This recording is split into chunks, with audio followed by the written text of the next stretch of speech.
Reba. We're here at Rock and Road Cyclery in Anaheim Hills, California, and I'm here to talk about the new 2010 S-Works Stumpjumper Hardtail 29er.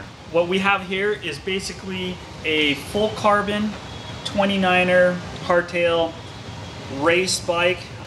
S-Works basically specializes top-end bicycles. They've used their best technology to make this bike as light as possible, as efficient as possible, and it's pretty fun to ride. Let's start off with the frame.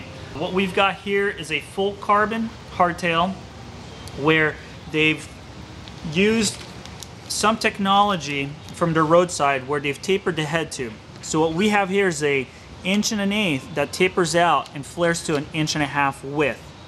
That tapered head tube provides a stiffer front end, better steering, and keeps the weight down. You can see how huge this bottom bracket area is. The nice thing about it, the bearings are pressed in, mated with the S-Works carbon crankset. There's no lighter crankset frame combination out there. Really huge chainstays. Again, that's going to provide you with efficient power transfer, so all your efforts in pedaling, it's going to go straight into moving the rear wheel forward. Going into the next part is the fork. This is a Specialized and RockShock's S90 fork.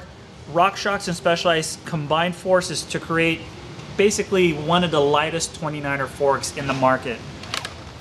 Inside the head tube, it's hard to see, but this is a tapered full carbon crown and steerer.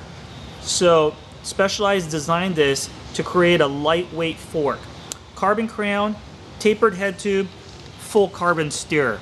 This is developed by RockShock's. It's basically a RockShock's Reba 29er lowers. It has the new power bulges, and the power bulges provide you with basically better damping and a stiffer front fork. The interface between the front hub and the fork is oversized. This is a 28mm oversized interface from the hub to the fork, but you're still running a standard quick release. The cool thing about that is you're getting the lightweight setup of a quick release, but you're getting the stiffness of something compared to a 20mm through axle fork. So what you've got here is a 90mm travel fork, really plush, but when you need it to be efficient, you could lock it out and it's fully rigid. And then turn that. Next thing on this bike is the Specialized wheel set made by Roval. This is the Roval Control EL29. This is brand new for 2010. The Roval wheel set has aluminum rim, aluminum spokes, and it's using DT Swiss internals. So you've got basically the DT Swiss ratchet internal. It's gonna have one of the quickest engagements in the free hub body. The rims and the tires come ready tubeless setup, which is really awesome. This rim is already taped internally. Out of the store, it does have tubes, but if you're ready for a tubeless conversion, it's really easy. We just take the tube out, we put the specific Roval valve stem, put stand sealant in there, and then the tire's already tubeless ready. The handlebar, this is kind of a unique situation because more and more manufacturers are running a 31.8 handlebar. Specialized stuck with a 25.4 diameter on the handlebar.